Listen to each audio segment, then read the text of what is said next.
Hello and welcome to Mel Make Stuff.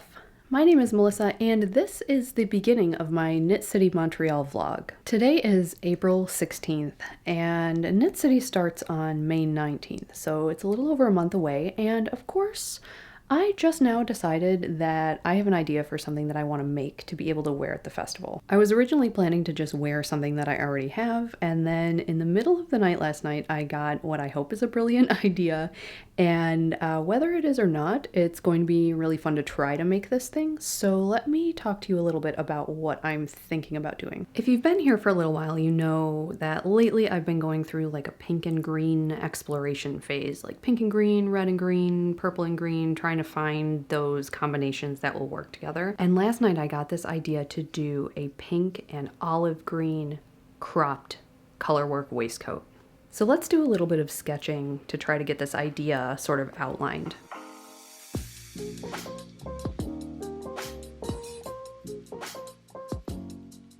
So I'm obviously not an artist, but this is the general shape. I just want a very simple set-in sleeve style vest with a crew neck, and I am going to try to put a zip in, a separating zip at the front. So that is going to be new. I haven't used a zipper before because I actually really don't like them for most knits.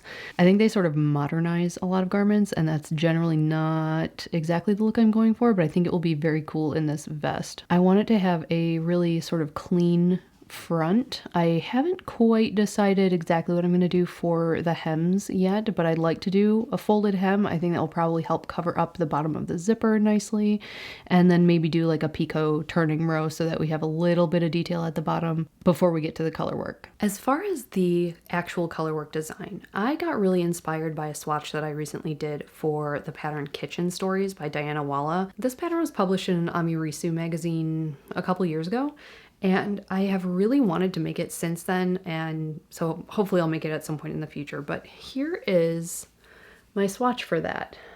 And it's an all-over Norwegian style colorwork pattern. So you know I usually do like more of a Fair Isle style colorwork, is generally what I'm attracted to, but there's something about the way that these diagonal lines go across the entire garment that I just find to be really interesting and inspiring right now.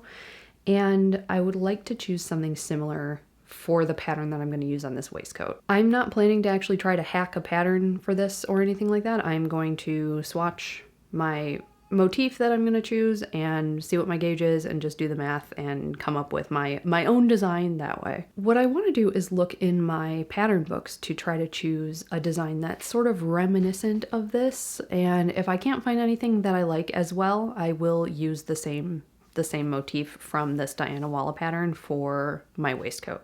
These are the two books I'm planning to look for a pattern in. I have talked extensively about this one in the past. This has like a small selection of motifs that might be appropriate for this. And then this one is more extensive. It has a lot of different charts from all over the world, and charts that are inspired by different parts of the world and that sort of thing. So I'm going to start with this one, and then I'm going to go to this one. This one might end up working. It's pretty reminiscent of the swatch here, and so I will mentally save that one. I really like the sort of floral nature of this one. This is in the Baltic all over patterns section of this book. And I also like these two. So this one obviously has, again, the diagonal sort of motifs, and so I might try this one out.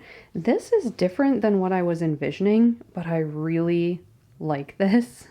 So I don't know. I need to think about it a little bit because this is different from the mental picture I started with, but I really like it. So it'll probably be one of these three. So I've also chosen the two colors that I want to use, which are these. Sort of an unusual color combination. This one is Jamieson's of Shetland Spindrift in the olive colorway. It's number 825. And then this is Jamieson and Smith 2-ply jumper weight, and the colorway is FC6 Mix. So it's a little bit of a pain because most places that carry one of these brands don't carry the other. So I'll need to order from 2 separate stores probably, but this is definitely the combo that I want. I looked at the Shetland Spindrift color card to see if I could find a good match for this, and I just can't find an exact match, and I'm fixated on this particular combination right here. So this green is just really interesting. It's like a scummy sort of yellowy brownish green. And there's something about the combination of this sort of just scummy color with this bright, vibrant pink that I think is going to be really effective in a colorwork pattern. So let me get to some swatching, and I'll see you back here in a little while.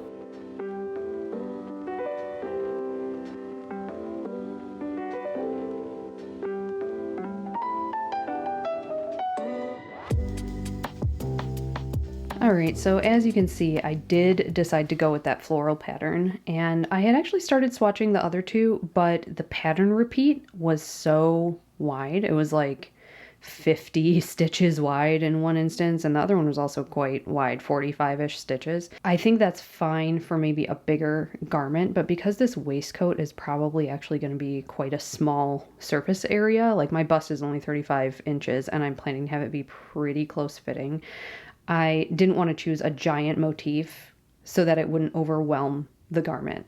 So this motif is, I think, 31 stitches across, and that I like a lot better. One thing I'm sort of surprised by is that usually I get around a 28, 29 stitch gauge for color work on a US 3, which is a 3.25 millimeter needle, I think.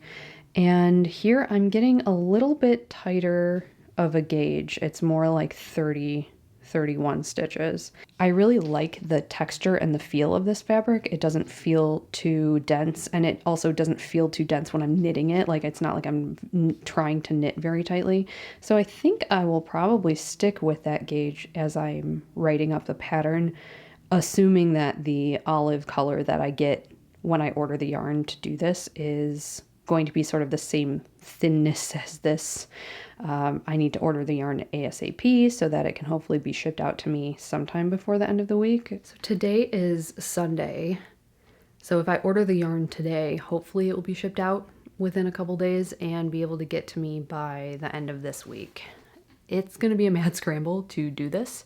I think the actual knitting shouldn't be too terrible. It shouldn't take all that long because it's going to be such a small garment, but I don't know how long the finishing is going to take because I want to do a good job on this. There are a couple of things that I want to do a little bit of research on, and then I think I'll probably swatch again while I'm waiting for my yarn to arrive. I've messed around with installing zippers in swatches like for practice in the past, but it hasn't been any time recently. So I want to do another version of this swatch so I can test out my ideas for the hem, facing, and how I'm planning to steek it and attach that zipper. So obviously I'd much rather practice on a swatch than on my final garment. One thing I would like to investigate is an alternative to the way I normally do a steek. So most of the time when you see a steek put in a garment, it's just knitted stitches. It's cut down the middle, and then you just fold that knitted fabric to the side essentially and sew it down. But that creates a lot of bulk. And if I'm going to be attaching a zipper to the front opening, I don't want 2 layers of knitted fabric plus the zipper tape plus whatever I'm going to use to cover up that zipper tape on the inside, whether it's a knitted facing or a ribbon, or maybe I'll line this garment with fabric. I don't have to decide that yet, but I want to find some way to minimize that bulk of the steek as it gets folded back. And in the past, I know that I've seen this type of steek before. I think it was on a Kate Davies blog, where you get to the point where you would ordinarily have your steek stitches, but instead you just wind your yarn around the needles a couple of times and then keep going, knitting around in the round. And then you're left with these sort of lengths of just free yarn that you cut up the middle. And then I think her example had you weave the ends in, and I'm not weaving the ends in, but I guess I would. I would, but I don't want to. Let's just put it that way. But I'm sort of interested in that idea, and I want to maybe test that out or something similar. And I also might do a little bit of experimenting with beads. So we'll see. I hope that my yarn will get here quickly and I can get started, because I think I'm really only going to have maybe 2 to 3 weeks to knit this and then still have a little bit of time for finishing. So all right, it's a couple of days later and I have received half of my yarn in the mail, so I'm still waiting on the other half, which is fine because I haven't started writing the pattern yet. But what I did do was knit as much of another swatch as I could with the yarn that I had, and let me show that to you. So this is my first swatch where I was testing out the pattern, seeing how I like these yarns together, and this is the one that I just made. So you can see we have a lot going on this one. So on this swatch we're going to be testing out a couple of things. You can see I did a folded hem here, so we're going to see how I like that. We're going to test out the knotted steek at the front, make sure I've got enough steek stitches here to actually give me some strands to knot. And I also put some beads on this, so I'll show you a more close-up of that in a second. For the knitted steek, I found a resource for this in my Principles of Knitting book. There is also an excellent tutorial on YouTube from Alex Bird, so I will link both of those resources below. You can maybe see that I have my steek stitches here still live, so when I was binding off this swatch I just bound off the 2 side pieces and left the steek stitches on a piece of scrap yarn. The way the knotted steek works is you can either cut first or you can unravel first, but basically if you are unraveling first, which is what I'm going to try, I will pull all of these live stitches out all the way down to where I actually cast on the steek, and then I'll cut here. And then I will need to cut all of those strands up the middle. And then once the 2 pieces are separated, you basically just tie knots. I've seen resources say that you can do overhand knots or square knots. So we'll see how that goes. I've done a 10 stitch steek here to hopefully give me enough to actually grab onto to be able to knot the ends. We'll see if that's enough or not. The other thing I did, which is going to be hard to see, is I placed a purl stitch right on the outside of the steek. So this purl stitch did get bound off, and I'm hoping that the purl stitch will sort of encourage those ends to fold to the back, because this is what is going to eventually get attached to my zipper tape. And I'll also likely do some sort of a single crochet edge or something along there just to make a really firm edge that I can sew to that zipper tape. Here you can see I tried out that picot turned hem. So once I fold this up, you'll be able to see just a little bit of a picot edge there, which I think is nice. I might consider inserting like a garter row in the contrast color or something to just separate the color work from that edge, but I haven't quite decided on that yet. And then the other thing you might be able to tell is that I did experiment with putting some beads on here. So I used one color on this side and one color on this side. These are a little darker and have like a silver insert, and then these are like a galvanized type of finish. So I am going to go with these because I think I like the effect a little bit better. And you can see it's just really subtle, but I'm planning to put them basically at the base of each petal and then in the middle of this little design there. These are size 8/0 beads, 8/0 is how you'll see that represented. This is probably the smallest bead that I would put on a fingering weight yarn. I placed these using a teeny tiny crochet hook. You can barely even see the end of this thing once this protector is off. You can see it's a 0.5 millimeter crochet hook. And actually, I think this is a little bit too small. It'd be good to have like a 0.75 maybe, or something slightly bigger than this so it doesn't shred the yarn. But I'm going to start with this and see how far I can get. So first things first, I'm going to unravel this steek and then cut and see how this whole knotting process goes.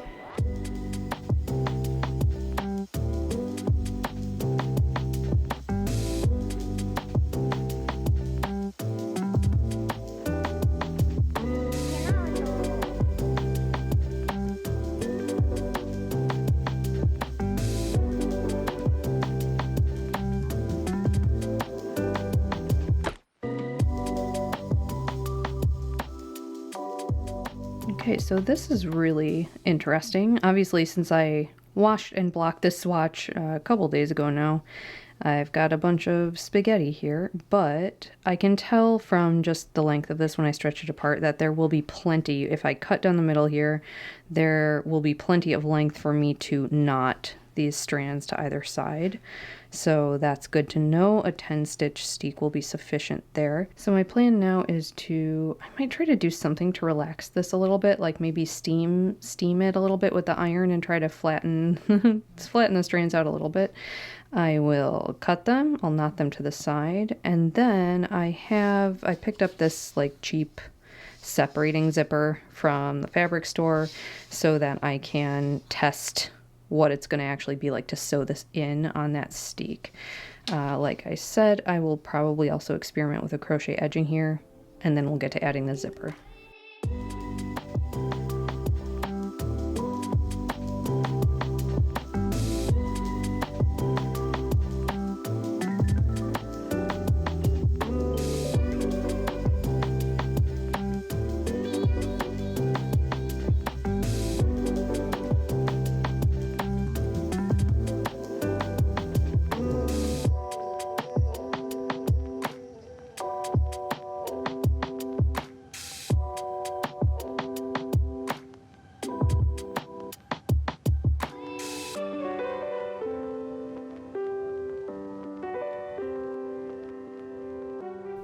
Alright, so the knots on the first side of this swatch are done. I used a square knot for this, and it does look like that purl column that I had put there is encouraging those strands to sort of pull towards the back.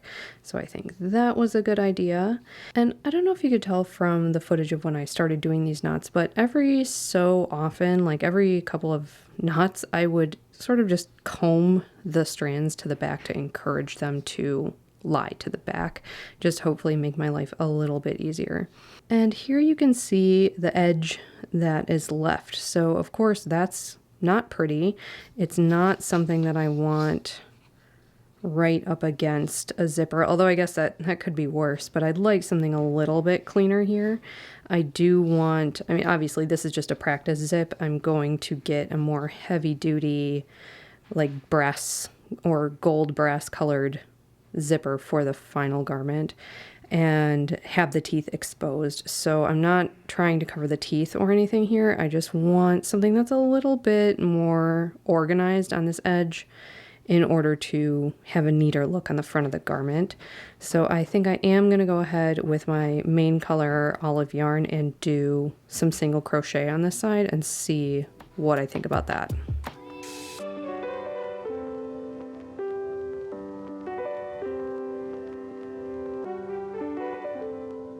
All right, so here we can see now what that crochet edge looks like. I used a 2.75 millimeter crochet hook for this.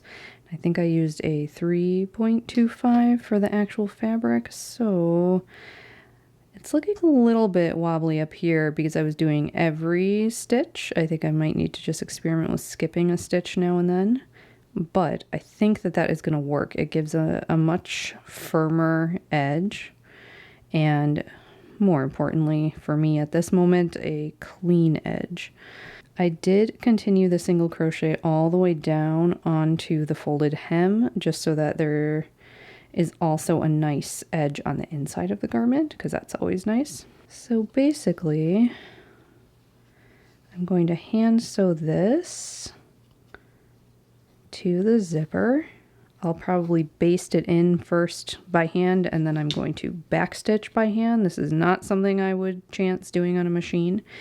And then you can see I've left my folded hem down at the bottom of the zip. So I will fold that over and then also tack it down to the inside there. So we should get a nice clean edge on the bottom of this, and that'll give me a good idea of what this is eventually going to look like.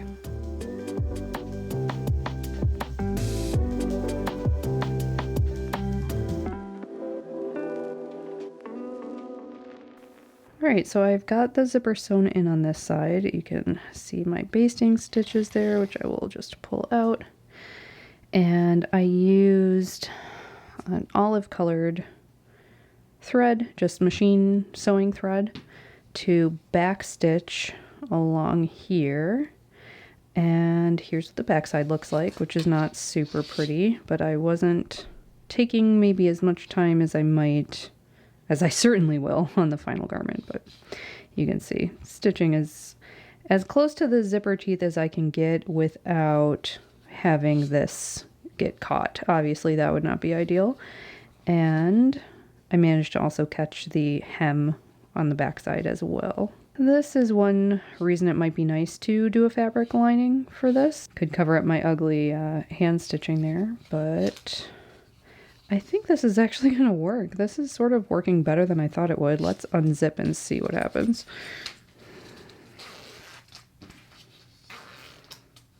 Yeah, fine. Looks fine. Cool. Okay, so I think that worked. Probably eventually I would cut all of these tails a little shorter so we can decrease the bulk even more. And yeah, I think this is a success. So now I just have to wait for my contrast color yarn to get here. And while I'm waiting for that, I actually have to write the pattern up. So now I'm gonna go do that. All right, it's a couple days later. It is now Saturday, the 22nd of April, and my second color of yarn has just arrived. So I was just about to sit down and get started writing out the pattern. And then I decided to make my life a little bit harder. So with this combo with these swatch colors and this bead color, I got another vision of like an emerald green metallic wide-legged pant. And then I ordered this. This fabric is some Robert Kaufman Essex metallic linen in the emerald color. It's super shiny. There are some lurex threads running through here, gold lurex. So I might have just added another garment to my pile here, but here is the combination up close. I mean, come on. So now that I'm making a garment for my bottom half, that might change the order of operations here a little bit because I want the length of the waistcoat to be just right if I'm wearing it with a pair of trousers. And so I'm thinking that I might need to make those trousers first. I'm going to try out the Arthur pants pattern by Sew Liberated, which I haven't made before, and I don't typically like an elastic, like a partial elastic waist. I think this pattern has a little bit of elastic in the back waist. I have a bunch of different colors of linen fabric in my stash so that I can make a test garment and make sure that the fit is right and that I like the style of the pant before I make it in my final fabric. So it is sort of mid-afternoon here, and I think what I'm going to do is cut my pattern out, cut my test fabric out, and get everything set up so that I can partially construct the trousers tomorrow morning. And I should have a good idea of how high up they're going to sit on my waist, whether I need to make any fit adjustments there. And then that will allow me to figure out how long I actually want the body of this waistcoat to come down. I don't want it to be too cropped where I'm showing like a lot of skin. I think showing a little bit is okay. But I also don't want it to be too long where it goes over the top of the trousers. So I think that's what I'm going to do.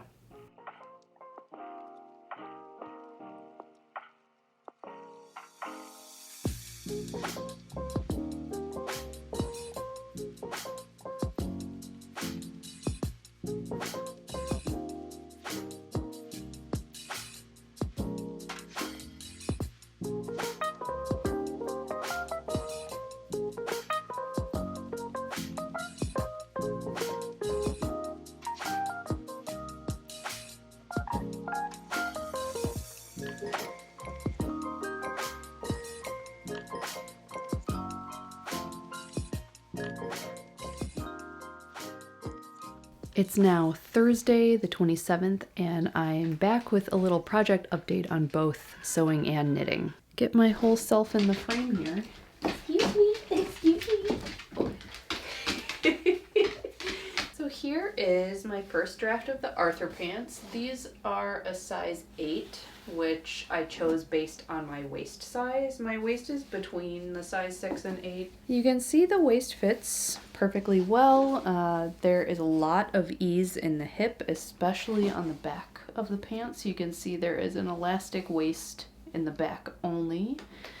And then the front is a fly, a zip fly. There is another view of these where the entire waistband is elastic. For this pair, I wanted to have sort of a cleaner look in the front, so I chose to do the zip fly. Some other features of this pattern are, you can see there is a little sort of curved tab for the front.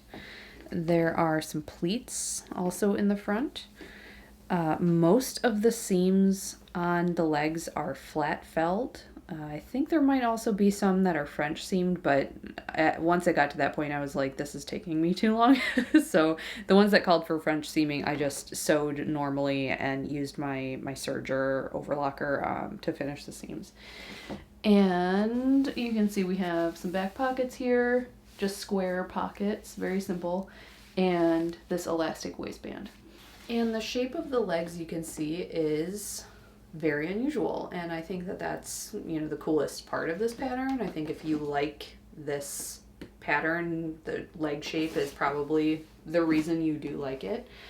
I think these have turned out, so I shortened these by 4 inches, and I still want them to be just a little bit shorter. So these are going to my sister, who's a little taller than me. And so I think this was a good first sort of take on this pattern. I'm planning to make a number of changes to this pattern just based on what I have in mind for the final garment.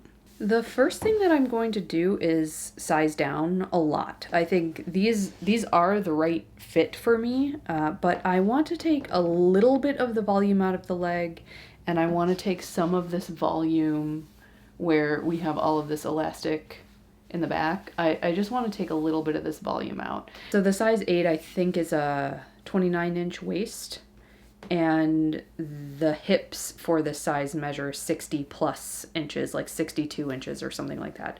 So I think I can comfortably size down a number of sizes just to take some of the ease out of the overall garment. And then I will cut this half waistband elastic to match my actual waist measurement. So that should get rid of some of the elastic bunching back here. The reason I want to take out some of this bunching is because I think I'm going to leave the pockets off. That's another change. I'm not going to put these pockets on probably my final garment. And so I think it will look a little bit better to have less bunching in the back.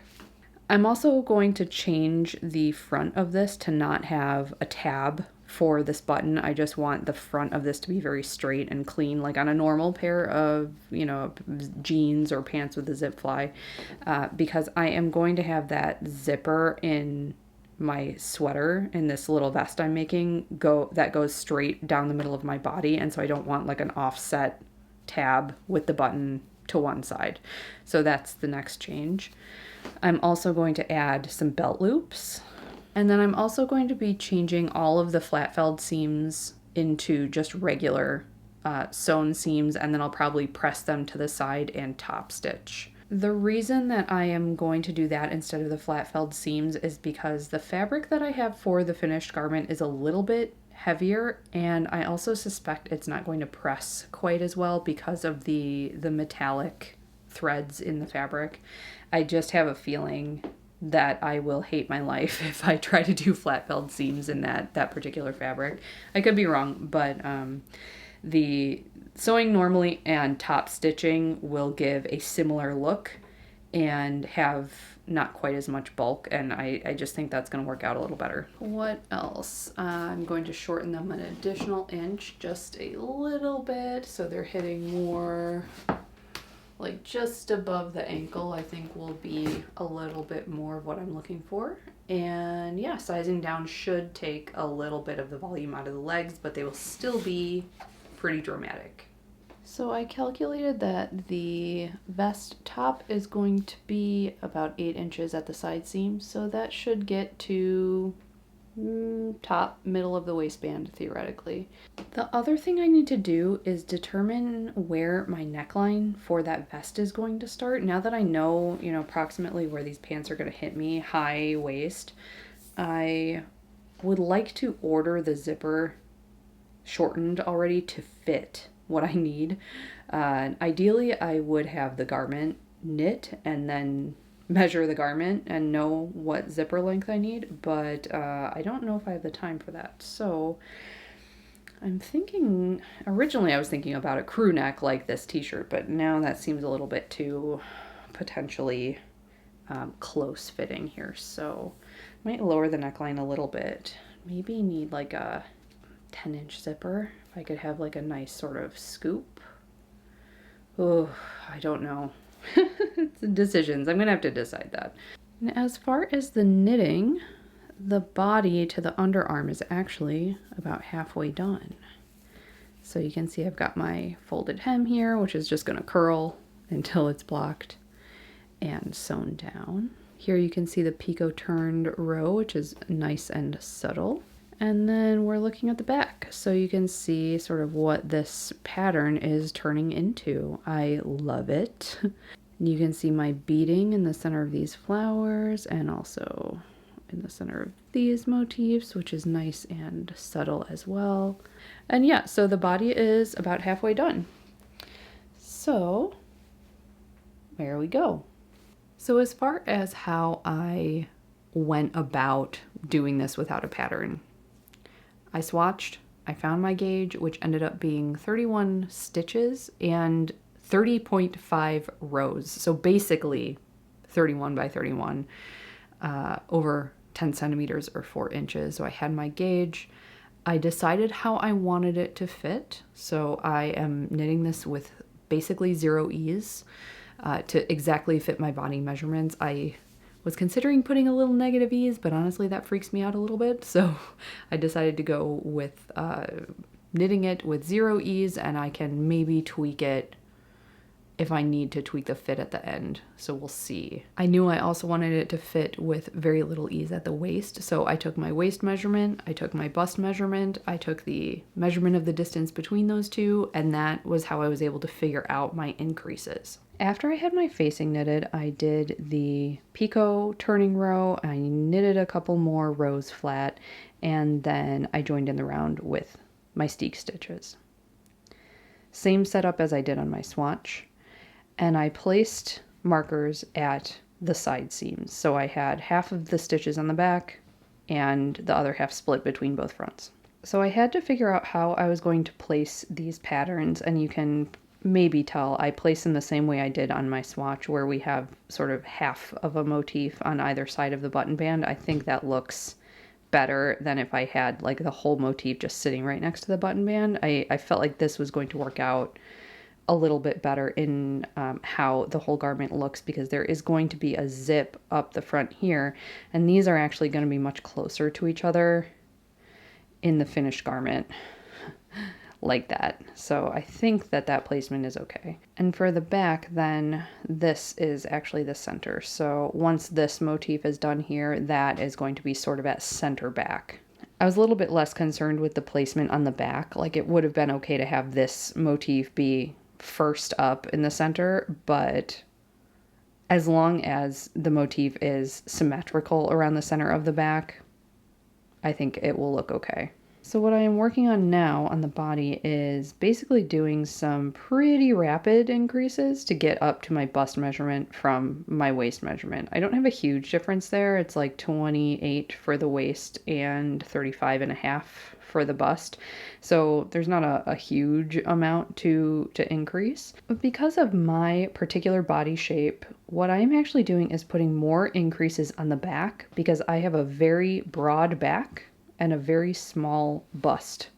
So my rate of increase from the waist up actually has more increases going towards the back. Most people with breasts anyway are probably going to want to have the opposite, where you give yourself more room in the front. But I'm like an A cup, so I really don't need a whole lot of room in the front. One thing I'm going to have to figure out here is, and I knew this going in, because this motif is so wide, it's hard on a small garment to have like a graceful transition around an increase point on the side seam.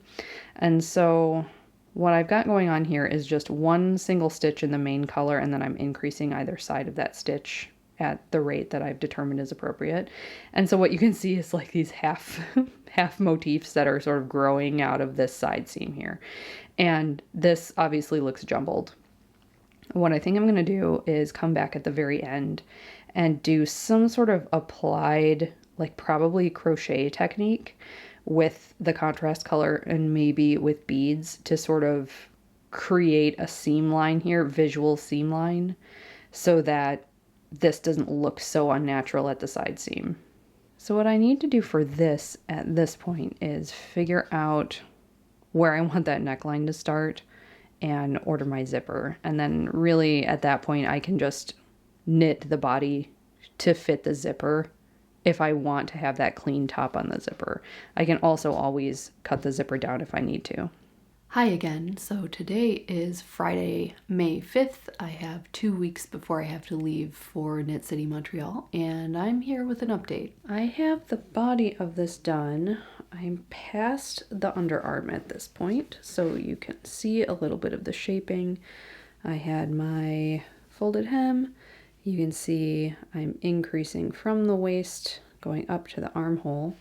Once I got to the armhole, I inserted a steek for each armhole. I'm doing this in the same way as the steek for the front. And I am now doing armhole decreases here. Can hopefully get a sense of how this fabric is looking with the beading. And I am at the point where I need to figure out what I'm going to do with the neckline of this. So when it came to ordering the zipper, I had mentioned before that I would have liked to finish the front of it so that I could sort of make it exactly match the zipper length I got. And what I ended up doing, because I wasn't sure how long it was going to take the zippers to get here, was I ordered one zipper that's 11 inches from the bottom of the zipper to the top of where the teeth end. So I had this one shortened to the length that I thought I would need. Originally I was thinking 10 inches for the front, but then it started feeling like it was going to be a little bit too low cut, so I went with 11 inches. And I also got one that is just unshortened, like this is a 24-inch length zipper. And I also got these, which are the little stoppers that go at the top of the zipper. So if I ended up needing a different length than this 11-inch zipper, I could just cut this one to the length that I need. What I decided to do was work the front length to 10.5 inches, including the hem when it's folded up. And that's assuming I'm going to be doing a similar finish at the neckline. Hopefully that will end up working out. So I'm at 10.5 inches right now, and I have put my steek stitches here on hold. So now I have to decide what I want the neckline shape to be. And, you know, per usual, I'm like building the airplane as I'm flying it. So what I need to do is, usually for a scoop neckline, originally I was thinking of doing a crew neck. Now it's going to be a little bit more of a scoop. So the way that you would ordinarily shape a scoop neck is to bind off some amount of stitches in the middle, like a couple inches of stitches here, and then do some more gradual either binding off or decreasing stitches as you get closer to the neck, sort of similar to the way I'm decreasing stitches at the armhole. And so what I need to do is do a little bit of math to figure out how many I need to bind off here and what I need that decrease math to be going up to the shoulder, because I need to bind off some additional stitches on this same round. Then I will re-add a new steek in the middle once I've done that, and I can do my gradual decreasing from that point. All right, I am done with the body of this. You can see I've got my armhole steeks, my neck steek. This looks like it might be a little bit low, but we'll see. I did a little bit of shoulder shaping up here, just a little bit to sort of angle those shoulders toward the neck. And on the back, I did bind off for the neck, and then similar shoulder shaping as for the front. So what I'm going to do now is block this and then deal with these steeks. So I have all of the steeks on holders at the moment. I'm going to soak this, and then I'm going to cut just this neck steek so that it can lay flat. And then once it's dry, we'll deal with the steeks. Good morning. It is Sunday, May 14th, and I am leaving for Knit City on Friday. So I still have a little bit of work to do here, and I'm a little bit down to the wire. So let me show you how things are going. So I spent most of the day yesterday constructing my Arthur pants. You can see they're basically done. I just have to put the waistband on and run the elastic through, which is not going to be a big deal. I have the legs entirely constructed. I still need to put a hem in, which is going to be the very last thing after I get that waistband on. And let's talk through some of the changes that I made. So the original version I made was an 8. I cut these down to a size 4. I took 1 additional inch off the leg length, so at the length and shorten line, which is, halfway through the leg like usual. With the leg shape coming in like this at the bottom of the pants, I think is best to make that adjustment at the length and shorten line. I am not planning to take anything more than recommended off the bottom of these, just because I don't want the leg shape to get too distorted by hemming them too much. So I did have to take 5 inches off. These are drafted for somebody who's 5'7", and I am 5'2". It really wasn't too hard to sort of regrade the side lines after taking that much length out, which is sometimes a problem with pants, but for this, at least in the size 4, it was not that big of a deal. One of the other changes I made was to not flat fell any of these seams. It takes forever, and in this fabric, I just didn't want to create more bulk than necessary. So I just sewed the seam as normal, finished it, and then pressed it to the side and top stitched. I am doing view A again, so I have my zipper installed. Obviously this is way too long, but I will cut it after I get the waistband sewn on. And this is the back. I did not put those back pockets on, so hopefully that will give a little bit more of a dressy look. I think so. I don't find those square pockets super flattering on these particular pants. Another nice touch that I like to do is to use pink thread in the overlocker. So you can see that all of my seams are finished with this pink thread. As far as my sewing setup, for this pattern, you really do not need a serger or overlocker at all. You can easily make the entire thing as written on a regular sewing machine. Really, like anything, you don't need a serger. It makes your life easier, but you don't need it. You can finish all your seams on your regular sewing machine. But one tip, if you are getting into using a serger, you might be tempted to buy like 1,000 different colors of thread, but it gets really expensive. And so what I actually did at first was I got white and black, and then I got this pink, and I find that I use this pink more often than most of the other colors, because there's something about this like mauvey, pinky, sort of grayed out, like desaturated pink that really blends in well to a lot of fabrics, like a lot more fabrics than you would think. This will tend to be more invisible than like a white, for example. I'm coming over to my blocking board. So this is dry now, and as we can see with this next steek cut, it is laying flat. It's measuring like it will fit me with 0 ease, maybe even a little bit of negative ease. So I am very interested to get these remaining steeks cut so that I can do a try on. I'm going to try to do that today and then come back once I have this on my body. Because today is Mother's Day in the US, my mother-in-law is coming over today, so I would like to be able to tie off all these steek strands as handwork while she's here and while we're entertaining her. So that's the plan for today. I'm gonna try to get a little bit more work done on those Arthur pants today. I don't absolutely have to finish them. There might be a couple minutes here and there I can squeak out during the week to try to finish them. But I'll try to get a little bit of work done at least, and then focus on this vest. So I want to show you how I am doing this little edit to the waistband, where I am making it just sort of a squared off, like a normal jeans waistband instead of this rounded tab. This is the original shape of this left waistband pattern piece. And so you can hopefully see all I did was extend the rectangular piece of this, and I cut it longer than I needed it, probably an inch longer than I needed, just so that I for sure wasn't making it too short by the time it got attached to the pants. And then you can maybe see that I just pinked the edge of this just so I could tell which one was which, because with this being not this shape anymore, with this being square, it looked just like the right side waistband. So what I would say about this pattern is that I really don't like the fly installation instructions. I think that if you have not installed a bunch of flies before, it will be hard for you to figure out what's going on here. So I think if you're a beginner sewer and you want to make these pants, I would make the elastic waist version and then try a fly installation on a different pattern, like a closet core pattern or a true bias pattern. I find those zip fly instructions to be way more easy to understand. So I have sewed the waistband on, and the important part where it needs to line up is here right at the front. So you can see before you sew the waistband on, you have to unzip the pants, otherwise you'll have a big problem. And we're going to zip this up and see how close the fronts match. Okay, so I have my zipper zipped, and it looks like this is pretty good. Sometimes if you aren't very careful with your seam allowances, or if the top of the left versus the right pant are not super evenly cut to begin with, you'll end up with your waistband really being uneven at this point, and it will be very visually obvious once this is cut off at the correct length if the fronts don't match up. So I think that this is actually pretty bang on, and I'm good to go. So what I am going to do is just disregard the instructions for this tab waistband.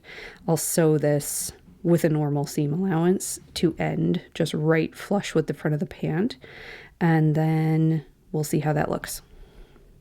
So I just pressed the waistband up, checked again that everything lined up and it looked good, so I cut off the tops of my zipper. So one other tip at this point that can really help with reducing bulk in the front is this little zipper. Like if you are using a too long zipper and you have to cut it, you'll end up with some zipper in your seam allowance. This is a good thing to trim off. You can see I made a cut already, so I'm just going to trim this off. And same thing on the other side. So that's just a little tip to reduce bulk in the front, especially in a pair of pants like this where I'm also going to want to do some grading on the seams inside of where these pleats are, where this pocket is, probably just to get a little bit less bulk in the waistband. All right, first try on. Sorry for the bra flash, but I am probably just going to be wearing this with a normal bra underneath. And as you can see, I think I did the math right. Fits pretty perfect. I am not going to have to do any fancy finagling in the front, I don't think. I think I can just put that zipper in there. And there's just a tiny bit of negative ease, maybe. I don't know, it's quite close to just being bang on my bust measurement. So, time to put the zipper in. I am noticing just a little tiny bit of loose fabric here, which is a common fit issue I get. So I think that will actually, it's so minor. This is something that will be solved when I put the armband on. So I think what I'm going to do for the arms is just pick up stitches, knit a couple rows, and then sew that to the inside. Basically just create a knitted binding. And then for this neckline, I need a little bit more height for the length of the zipper that I have. So I'll probably do something similar to this folded hem if I can figure that out for the neckline. So good morning again. It is Monday morning now. I spent most of yesterday tying off all of my front and armhole steeks. I'm about to start in the neck, and I just wanted to take a minute to appreciate how clean this line is next to this unraveled steek. I just steamed this a little bit and sort of stretched out with my fingers so I can get started knotting. Look how clean that edge is. It's incredible, actually, how well this is working. I really like this technique for finishing a steek with very little bulk. So I'm definitely going to be doing this again in the future. I've also got another idea as to how to finish the front instead of doing the single crochet. It occurred to me, I get my good ideas like between 2 and 3 a.m. and then I can't go back to sleep, so that was frustrating, but I'm going to try a technique similar to how you would make like a motif in Irish crochet lace and see if I can create like a little cord on the front here, basically, that will look a little bit better, at least in my mind, than the single crochet. So we will try that out and see what it looks like eventually. I really don't have a lot of time to finish this, you guys. I realize I have a busy work day tomorrow and I'm not going to be able to get any knitting done whatsoever during the day. So my plan for today is not these steeks for the neck, finish the neckband because I need to get that additional 1/2 inch here so I can put my zipper in. If I'm able to figure out that new technique today, I will try to finish that and start putting the zipper in today. If I need to mess with it a little bit more, I will do the armholes first. But first order business, tie this off, get the neckline done, and then see what I can do from there. All right, it is now Tuesday. My Arthur pants are totally done. I will do the reveal of these in the next video, the actual festival. And I am going to show you what I've decided to do to finish these fronts because it is a little different than just the single crochet. So what I am doing here is a technique that I learned about from an Irish crochet lace book, which if you have never seen that, just Google Irish crochet lace because it is just on another level. But the way that that particular craft is done is that there are a lot of little separate motifs that are then sort of crocheted together. And the motifs are created by first crocheting around either a thicker cord or a number of strands of your regular crochet cord held together. So what I did was I cut 3 strands of my main color yarn to serve as that cord on the front of this. And I cut it maybe 5 inches longer on either end than this actual distance I need. And as I'm crocheting around it, I'm attaching it to the front of the garment as I go. And I'm also just sort of using my finger to encourage that top of the crochet stitch to curl towards the inside. And this cord that's being created here is really solid and it's going to be perfect for actually sewing to that zipper tape. So this is what I've decided to do. The other thing I decided to do on the back was just to pull all of these little tails through one of the floats. Like individually, I just went and pulled, the groups of 2 tails through one of these floats on the back just so that they would be a little bit more organized. And then I cut them to maybe about 1 centimeter in length. Not worried about these coming undone, and they're going to get covered by the zipper tape eventually anyway.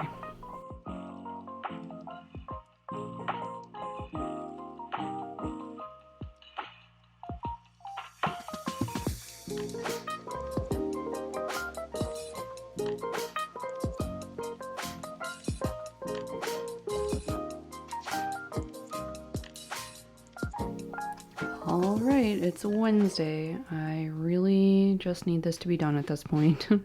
Very close. So I sewed the zipper in. You can see what this looks like with this cord I created alongside the zipper teeth. After that, I finished the hem by just folding it up and sewing it. I did the same thing at the top of the neckline. I had left about 1 inch on either side, so now that the zipper's in, I just sewed that down.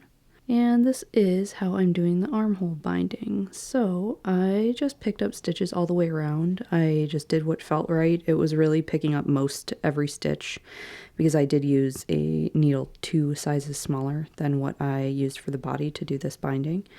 And I just knit 4 rounds and then I sewed the live stitches down on the inside. So you can see I pulled these tails through and just clipped them, so those should not poke through to the right side. And yeah, basically I just have to do this on the other side and then give it a little press and then we'll be done. So if you would like to see this completed outfit, please tune in to part 2 of my Knit City Montreal vlog, which will be coming up next week. Bye-bye.